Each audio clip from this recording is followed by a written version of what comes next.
group of friends and I went to a local county haunted house attraction. It was by the edge of town. It opened every October of every year.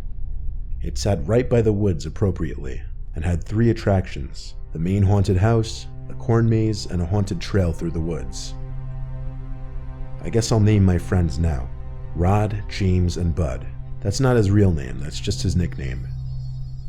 We started with the haunted house, which was decently high quality and had a few good scares. Then we made our way to the corn maze. It started out kind of slow, just a lot of turns through the corn we'd have to make. But then the scary antics began. A guy dressed as a freaky scarecrow man emerged from the corn and screamed at us, causing us to scream as well. He started to chase after us and we ran. I was in the back, of course, and the scarecrow was right behind me. Even knowing it's just a paid actor, you have this innate fear of something chasing after you where you just feel like you have to run away. Somehow, through the thrill of running away through the corn, I lost all of my friends. It seemed like all of us ran in different directions. I lost the scarecrow man though, and got back to the trail between the crops. This is where the nightmare began. I called and yelled and screamed for my friends as I made wrong turn after wrong turn. They never called back. In fact, it seemed there were no other visitors in sight. I had to finish the maze by myself. What choice did I have? I walked and walked for what felt like 20 minutes. Then I heard bustling in the corn in front of me. I slowed my pace and kind of tiptoed past the noise, but it was pointless.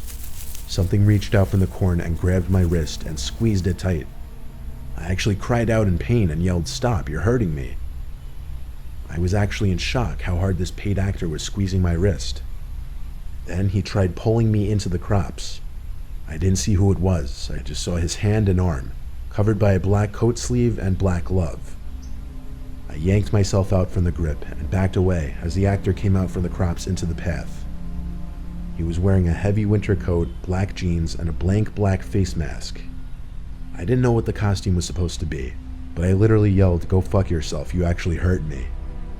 He started running at me, and naturally I turned and ran as fast as I could through the corn to lose him. I yelled back, "I'm reporting you," and I quickly lost him. After 5 minutes of running straight through the corn as opposed to following the maze of trails, I came to the edge of the maze and went to find an employee. I reported the actor to the employee, saying he used way too much force to the point that my wrist actually hurt. The employee said he wasn't sure who was wearing the specific costume I described, but that he'd look into it. I thanked him, and then I looked at my phone. I had a missed call from James. I called him back to ask where the 3 of them were. He said they tried finding me, then they gave up and went to the haunted trail in the woods. I said I'd meet them and hung up. I walked over to the start of the trail, where they had the Halloween ambiance blasting through a bunch of speakers placed throughout. I stepped into the woods, feeling like I was the only one around besides my friends. I tried playing catch-up to my friends, when I stopped in my tracks after spotting him again, blocking the path. It was the guy in the coat and black mask. He didn't even give me time to react or say something. Right away, he started legit charging full speed at me. I turned right and ran into the woods, expecting to lose him easier. This time I called back, "I'm calling the police." I wasn't actually, but I thought that might get this guy to just leave me alone. I ran deeper into the woods until I didn't hear him chasing me anymore.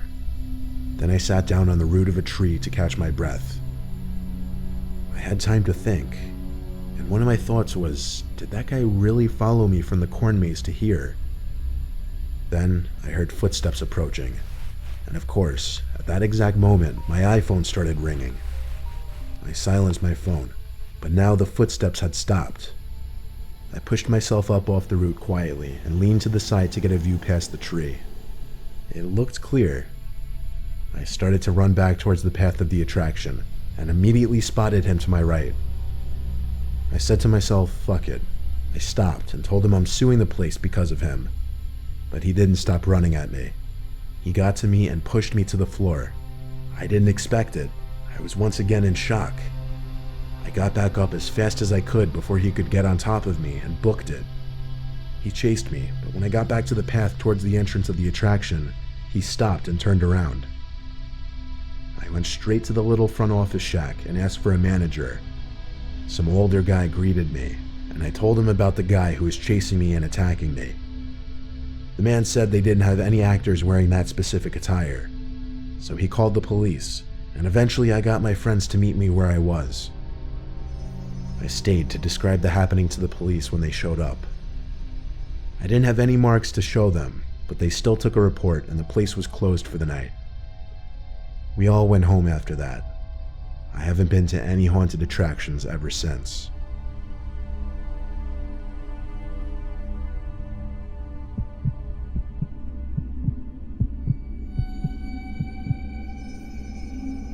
The year I turned 13, my friend invited me and 2 other friends to stay at his house on Halloween night.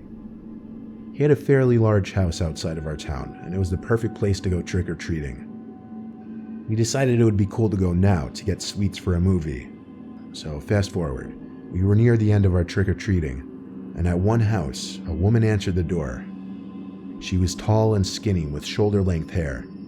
Her house was disgusting. We could smell the odor of cigarettes from inside. She was quick to tell us that there were no more sweets left. However, she could go try to find something for us. After a couple minutes of waiting, she comes back with an old brown paper bag with old-looking candy inside. We kindly deny the bag and tell her we're getting picked up, so we better go. She grabs one of my friends and says, "No, please," but my friend pulls away from her, and then she quickly shuts the door. We knocked on a few more houses before hearing something going on near the parking lot of the housing complex. Someone exclaims, "They took my child, they took her, they took her." It was her, that woman, and that was my friend's parents' car that she was banging on. She was throwing herself at the car and hitting it with her fists. A couple of neighbors came out due to the commotion. They seemed to know who she was. They apologized to us and said it was a big misunderstanding. We quickly got into the car, and my friend's mom started driving us out. But we don't get far before the woman jumps in front of the car, claiming one of us was her child. The neighbors once again pulled her away. It was later that night, however, when things truly began. We stayed up late like any teenagers do at sleepovers, and we watched some scary movies. Out of nowhere, the light turned on in the hall. We could see it under the closed door of the bedroom. We assumed it was my friend's parents who were about to come in to tell us to get some sleep. However, no one came in. I decided to have a peep out the door. Nothing at all. My friends joined me to see why the lights suddenly turned on. Out of nowhere, my friend says, "It's her." And through a large window facing the backyard, we see that woman standing there, looking in. However, the second she saw us stare at her, she ran away. Disturbed by this, we came back inside the bedroom and locked the door. We were obviously quite shaken up by this. Who is she? What does she want? We sat around for an hour, nervous, on high alert. However, we eventually did somehow manage to fall asleep. That morning, my friend's mom told us the situation at the housing complex shook her up so much that she thought she had seen that woman standing over her bed in the middle of the night. My friends and I never even told her we saw that woman at the house that night, which led us to wonder, what if, just maybe what if, that woman actually was inside the house that night?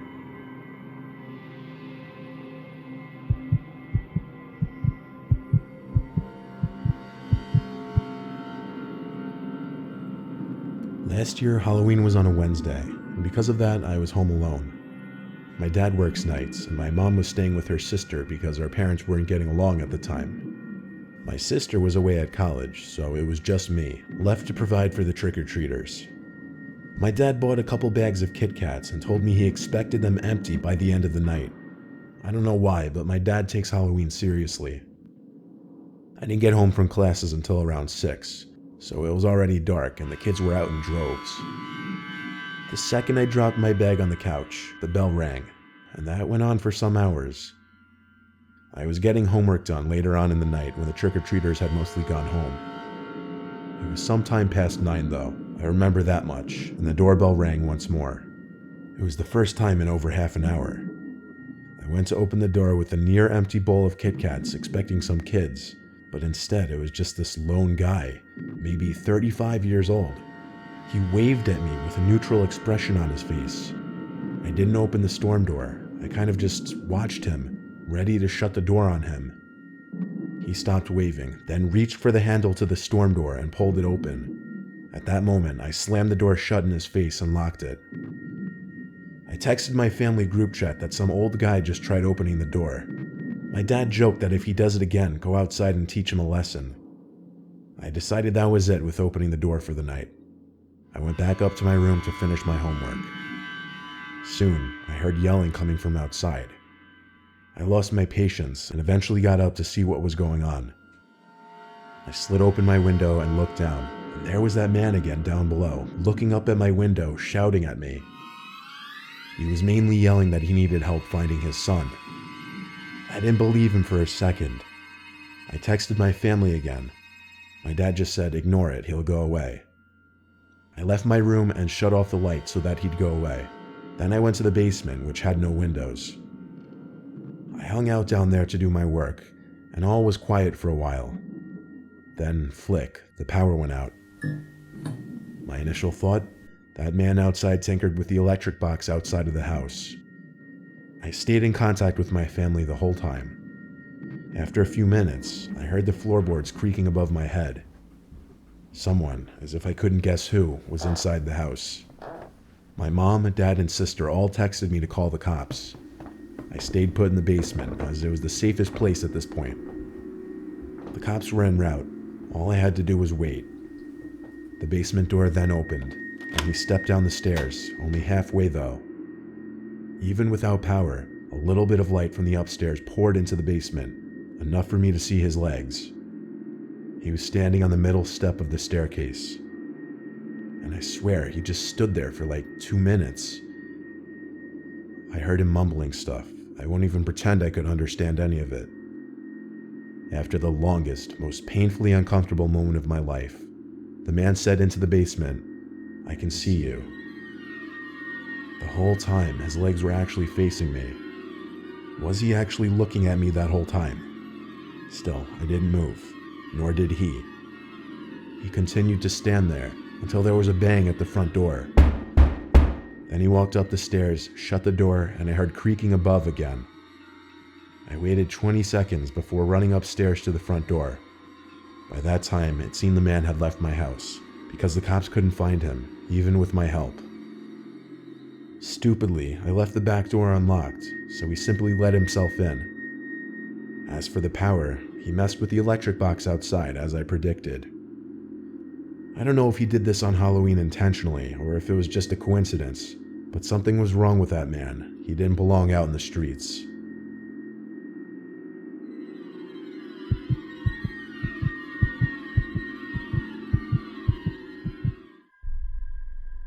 Halloween night. I don't know what year it was, but it was probably like 4 years ago, and it was a Saturday. I'll keep this short and to the point. My friend Tanner and I were set on doing something scary that night, and that ended up being a visit to the abandoned house way up the road from our campus. It was at the top of the hill, and some students referred to it as the Blair Witch House, simply because it sat all by itself on an enclosed property, and it had been abandoned for years. So, come 10 o'clock, Tanner drove us all the way up the road and parked his car in the dirt outside of the property. We walked up the hill to the house, and even just seeing the unlit house standing in the dark gave me goosebumps. We both came with backpacks full of tools like flashlights, knives just in case, and he even brought a crowbar. Surprisingly, he didn't need it though, because the front door was already cracked open. This is where the flashlights came in, because of course the inside was as dark as it gets. The house seemed to be scrapped for just about everything, because nothing was left except junk. Nothing very exciting. Then there was a thump from upstairs. Tanner and I looked at each other, and we agreed to go upstairs and check it out. He led the way up the stairs, which were extremely rickety. We got to the top, and there was a small hall with 3 doors. We passed the first room, which was a tiny bedroom with an old collapsed bed frame still in there. There was a second door on the left. This one led to an empty bathroom. There was one more door, this one on the right of the hall. We stepped inside. This bedroom was definitely the master bedroom. There was a bed frame sitting in the center of the room still. There was once carpet on this wood floor, which had apparently been ripped away over the years. We stepped fully inside the room, looking for what could have made the thumping sound. And then, bang. The door to the room slammed shut, and there was suddenly a white flash that filled the room. Then another. It seemed like camera flashes. Tanner screamed and opened the door back up to flee the room. I did the same. Neither of us looked for whoever was in there with us. In the moment, we were way too scared. We ran back to the car, and Tanner drove us back to campus. A week later, Tanner sent me a picture through text. He was holding a photograph in the picture. It was of the two of us in that bedroom of the house. He said they were left under his windshield wiper in the parking lot of our dorm building. I told him throw them away and park somewhere else from now on. We only told a few close friends about this, and we never went near that house again.